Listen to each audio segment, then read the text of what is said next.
प्रकरणी संदर्भातलं देखील चित्रपटामध्ये दिसले, कसं बघताय या संदर्भात? कि इसके बारे में पुलिस ने आपको सारी जानकारी दी हुई है। ये किस प्रकार का हमला है, इसके पीछे क्या है, किस प्रकार की मंशा से ये हुआ, ये सारी चीजें आपके सामने आ चुकी हैं। असं आहे, पोलिसांनी त्या संदर्भातली सगळी माहिती आपल्याला दिलेली आहे। याच्या पाठीमागे कशा प्रकारचा मोटिव्ह असू शकतो हे देखील आपल्याला त्यांनी सांगितलेलं आहे। कुठून ते आले हे देखील सांगितलेलं आहे। याच्यात पूर्ण कारवाई चाललेली आहे।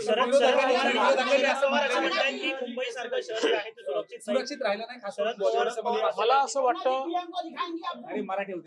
मला असं वाटतं की देशातल्या मेगा सिटीमध्ये सर्वात सुरक्षित मुंबई आहे। हे खरं आहे की कधी कधी काही घटना घडतात, त्याला गंभीरतेने देखील घेतलं पाहिजे, पण केवळ त्या घटनांमुळे मुंबई असुरक्षित आहे असं म्हणणं हे याकरता योग्य होणार नाही की याने मुंबईची प्रतिमा देखील खराब होते, पण ते अधिक सुरक्षित राहिलं पाहिजे या दृष्टीने निश्चित सरकार प्रयत्न करेल। थँक्यू।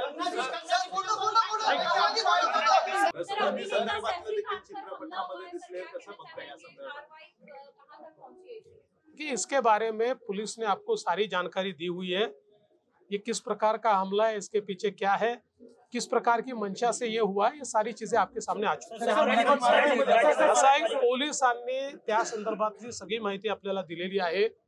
याच्या पाठीमागे कशा प्रकारचा मोटिव्ह असू शकतो हे देखील आपल्याला त्यांनी सांगितलेलं आहे। कुठून ते आले हे देखील सांगितलेलं आहे। याच्यात पूर्ण कारवाई चाललेली आहे। सुरक्षित राहिलं नाही, खास मला असं वाटतं की देशातल्या मेगा सिटीमध्ये सर्वात सुरक्षित मुंबई आहे।